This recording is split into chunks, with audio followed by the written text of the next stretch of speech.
Hi, my name is Madhuri Sosley of the Youth Advisory Board with the Children's Science Center Lab. I'm a longtime volunteer and a junior at Briarwoods High School in the Academy of Science in Loudoun County, and I'm here today to introduce you to Dr. Leath, who has joined us for our STEM Champion video series. Dr. Leath is an assistant professor of psychology at UVA, and her work looks at academic achievement among Black women and girls, and her favorite science subject in school was biology. The STEM Champion video series highlights the diverse STEM community and the journey STEM champions have taken, allowing children and young adults to see what is achievable. During our conversation, Dr. Leath will discuss her background and career, as well as insights on the future of her field. Welcome, and I'm very excited to learn about your work today. Before we discuss your journey to today, I would like to learn more about your current role at UVA. Could you please describe your responsibilities as an assistant professor and tell us about what you do? Sure. And so I've been an assistant professor for 3 years.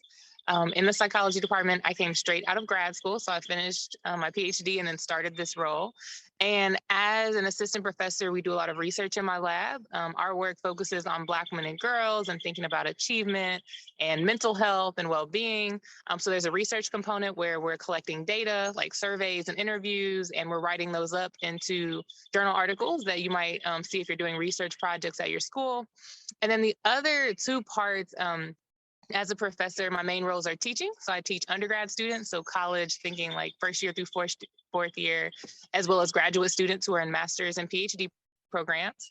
And so teaching is a large part of also being a professor. And my courses focus on, I've had some really cool ones, psychology of Black women, some courses on anti-Blackness, racism, discrimination, and the other piece is service. And so there's also a lot of professors, we do service for institutions. And so that's things like serving on committees. I'm on the graduate student wellbeing committee, the curriculum committee. And so thinking about the courses that our students take, and other forms of service, like I do mentorship for first generation college students and other mentoring programs around diversity in science and diversity in psychology. And so the three main parts of being a professor involve the research that you do, at least at UVA, the research, teaching students, and service and mentoring.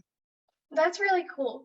So I've learned a little bit about your work by reading up online, but I was wondering if you could tell us kind of how you got there and what your experience with STEM was as a child. Yeah, so in fourth and fifth grade, I was identified as talented and gifted, and I went to predominantly Black schools in the South. So I'm from Little Rock, Arkansas. And so I mentioned, really loving biology. And so I was in AP bio and AP chemistry and all those types of courses. And I thought I was going to be a medical doctor when I went to college. And I was also the first in my family to attend college, which is a big deal in our family and in my school, right? And so I went off to college, thought I was going to be a medical doctor. I did okay in the first classes, but then I realized that I faint at the sight of blood. And I also wasn't really enjoying the classes. I was doing okay, but I didn't really love them, right? And then I stumbled upon psychology and I started doing research with a Black faculty member at my undergrad institution, Pomona College, and I loved it. I fell in love with asking questions about achievement and how Black students are learning in classrooms and their experiences with discrimination, but also really positive experiences with teachers. And so then I realized I wanted to go to grad school. And at first, I didn't even know what a PhD was. I didn't know a career in research was a possibility, again, being first gen. And so my mentor kind of took me under wing and said, here's what grad school looks like. Here are the types of programs you should look into if you're interested in education and in psychology. So then I went to grad school. Let's see, so that's a bit about my background there. And then my current work, when I was in grad school, then I realized that I really wanted to focus on Black women and girls. And so at first I was looking at kind of academic achievement of all Black youth and thinking about cultural assets, for instance. So the positive things that Black students bring to the classroom that help them be successful. And then I realized there's less work on Black women and girls specifically. And so I started thinking about race and gender, and also thinking about within STEM or within learning context, how is like social connectedness and mental health connected to how well Black girls are performing academically. Okay, that's really cool. So when you say you switched from biology and the medical field into psychology, was there a specific event that kind of inspired that? Or did you kind of just start exploring different fields and figured out that psychology was what it was? Yeah, It wasn't a specific event, I would say, except maybe taking the psych courses and realizing that I could still be a doctor, but not be the medical doctor that I had planned on being. And so I think it was exploring different pathways that were available in college that when I was in middle school and high school, I didn't realize there were all these different careers in STEM that were possible. And so college really opened that up where it was like, oh, there are all these different things that I could be doing. And I really enjoy psychology and research in psychology more than I enjoyed biology at that time. And also, I really do pass out when I see blood. So I don't know how I thought the medicine career and being an OBGYN was going to work out. Well, I guess it's good that you figured that out early on. So talking about your college experience, is there anything that you did that either stands out to you as like really good or really bad? And anything that you would kind of give advice to the younger generation about how they can pursue their dreams and succeed during their university years? Oh my goodness. One is have fun. So I worked hard, but also I also played hard. I would say that, when I was in K through 12 for my family, college was always supposed to be like one of the end goals. And I was always supposed to go to college, but we didn't necessarily know like how I would get there besides earning good grades and doing a lot of extracurricular events, which I did. And it worked out very well, right? Went to an excellent university. I would also say for us, it mattered that I went to a university where financial aid was not contingent on academic or sports scholarships. And so it was contingent on whether we qualified in terms of being low income. And I did. During university, being successful, I went to professors' office hours. I had study groups with my friends. I took courses that excited me that maybe I didn't know as much about. I took anthropology courses. I took Latin. And so that was a chance for me to just really kind of branch out and do things that weren't available in my middle school and in my high school, even though we had IB and AP classes. And then in terms of other things I would say, so I've said have fun, I've said branch out, try new things, identify mentors. So again, having faculty mentors who cared about me and took time to answer all of my questions. I remember my main mentor told me that I would be successful in grad school because he said, you ask a lot of questions. Keep asking all those questions. So, just remembering that your voice matters, that your questions matter, and to stay excited. And if you realize that the path you thought you were going to take isn't quite working, being open to changing your path and realizing that it could lead you into things that you hadn't imagined that really sit well with your soul. Like I love what I do. I love being a professor, love my research on Black women and girls. And I hadn't imagined myself here when I was in high school. Okay, that's good to know. I think that's really helpful advice for everyone to consider when we're going into college too. So I was wondering if you could describe a couple of your projects really briefly, and which ones you're currently working on and anything that you've done in the past. Yeah. So when I was in grad school, I looked at Black college women's experiences of race and gender discrimination and how it related to their academic satisfaction. So there's a lot of focus on thinking about how do educational contexts set Black women up for success or not for success, right? And how can we improve college climate?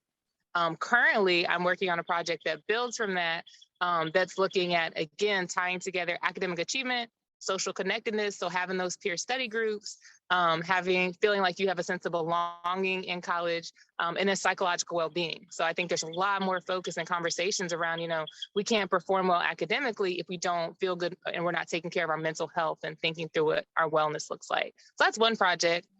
I also have a line of work that's looking at Black girls' informal learning in relation to STEM. And so thinking about like after school programs and thinking about how Black girls create spaces even within their friendships or in community organizations to be like scientists in their local communities and in their homes. And so I'm really excited about launching that. I've done some earlier work where we were just sending out STEM kits to Black girls and kind of doing community events pre-COVID, and then we had to change it up during COVID.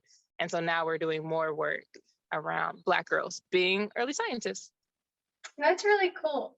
And thank you for all of the work you've done for that. So I know you've talked a little bit about some of the hardships you faced, kind of going into college, being first generation. Is there any other obstacles that you encountered, and did those inspire your projects? And how did you go to tackle such obstacles? So my undergrad institution was predominantly white, and I went to grad school at a predominantly white institution as well. I went to the University of Michigan, go blue, loved it. I also currently, University of Virginia is a predominantly white institution. And so I would say in terms of challenges, some of it has been, again, having a secure sense that the work that I'm doing matters, that it matters that I'm mentoring mostly Black and Latina women and non-binary students, that sometimes we might feel isolated, or we might think, oh, folks don't necessarily want to see research on Black girls' academic achievement, or they don't really care about Black women's wellness. And so always remembering in myself and having my friends and family who remind me, like, the work that you're doing matters, Black youth matter, knowing more about our experiences, and just kind of having that persistence. And so I think the challenge is not letting this sense that it doesn't matter get to me too long. You know, maybe you have like a doubt when a rejection for a grant comes through, or a rejection on a manuscript comes through, but to keep going and to have this community of folks who help me keep going when I'm kind of having that moment of like, am I doing good work? I don't know. Okay, that makes sense. And so going off of that, is there any advice that you would give future generations on how we can avoid or even better deal with obstacles that we could encounter? Mm.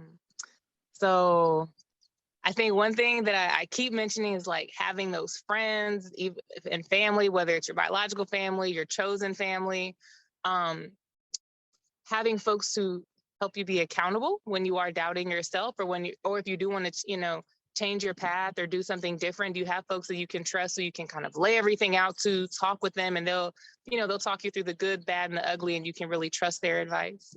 Um, Other things when you experience challenges.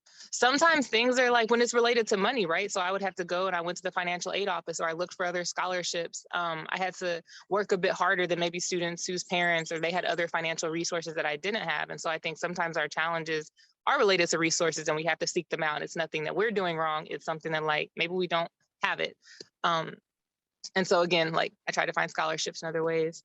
Um, and I think being flexible, right? So I Okay. think that that's also important. Being open to adjusting the goals that you set for yourself, or realizing maybe not now, but maybe later.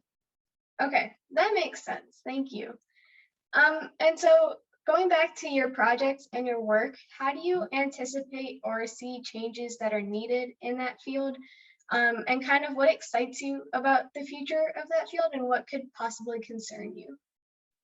Uh, what excites me is that when I'm thinking about, for instance, underrepresented racial groups in higher ed, that some of the models and universities are moving away from having like weeder courses. And so trying to make like bio or physics or chemistry really hard to weed out students who aren't good enough. And instead, it's moving more towards like, let's think about ways that we can support all students who have an interest in STEM and being successful in these classes, which would then mean that we're going to have more medical doctors and more folks in all of these different types of STEM fields, who are not white, right? And so I love that there is this hopefully positive shift to find better ways to support us. Where I had a great Kim professor who was like, "Yeah, you're doing fine in this, but if you don't enjoy it, find something that you do enjoy." But I know that for other Black students, Black women, and students from other racial and ethnic groups, they might not have like that positive experience that I had with that Kim professor. Um, some other things that I'm excited about is seeing more community-based work. And so seeing, like in my case, Black girls being brought into university spaces and doing youth programming and being able to affect positive changes in their community. Some concerns that I may have, some of it might be that it doesn't happen fast enough. That sometimes there's a lot of elitism in academia, or that I see within universities, where we're not supporting communities in the best way. And so you'll see a lot of great resources at a university campus, but not the same resources for lower income Black or brown communities in that area. And so I'm over here like, can we do more? And we're going in a good direction, but is it going to be 20, 30, 40 years before we see a lot of positive change? Okay, is there anything that individuals can do to kind of best spread the message of your work or even help speed up that process? Oh my goodness. I would say, okay, I'm always thinking like, what is your level, like what is your local level of influence? So what can you do to make more green spaces in your community? Or like community gardening, that's a big one that I love. I love gardening too. Um, Spread the message of my work. Think about how Black girls and other students are being supported in schools, and whether their full like emotions are being supported in academic spaces. Um, let's see, if you're an educator, policymaker, thinking about, again, disciplinary practices in your school, thinking about whether there are different types of STEM opportunities available for the students in those spaces. seeing if there are opportunities to bridge like school-based experiences with community experiences and museums and other types of learning opportunities, and realizing that can be really helpful for youth to be able to see, again, these different pathways. Okay. I will keep that in mind, and hopefully when we publish this video, it can also help spread that message and get that out to people. Is there anything else that you would like to tell us about yourself and your journey or your work? Just that I am excited, that Okay. I think that, again, just like I've seen up to this point in my career, that I anticipate there'll be things that I'm doing in 5, 10, or 15 years that I hadn't realized would be possible. And I think for youth especially, I love working with Black girls because they push me to think about new ideas that I hadn't considered, especially in the social media landscape, or thinking about digital technology and building community. And so I'm excited to see where that grows. Okay. And then the last question I had for you is if you had any other advice for younger generations regarding pursuing their passions and what can help best lead to success. I think one is pursuing different things. And so I think that sometimes in schools we get basic curriculum around maybe like science only includes biology, chemistry, or physics, like I mentioned before, but there's engineering and there's computer coding, and thinking about, STEM can be a lot of things. STEM can be activism in your community. STEM can be environmental justice. STEM is related to history and understanding like how Indigenous rights are tied to, again, environmental racism and things like community gardening. And so just realizing that a career in STEM is more than maybe the courses that you would take in K through 12 or even in college, and realizing that if you want a career in STEM, there's probably someone out there doing some version that would really excite you. And if not, maybe you can create it. Okay, that makes sense. Thank you so much. And thank you for your time today. I really loved learning about your work and hearing all that you have to share with us. And I hope that we could stay in touch because I would love to learn more about what you do in the future and how you are helping our world with all of your projects. Of course, thanks for inviting me on. Thank you.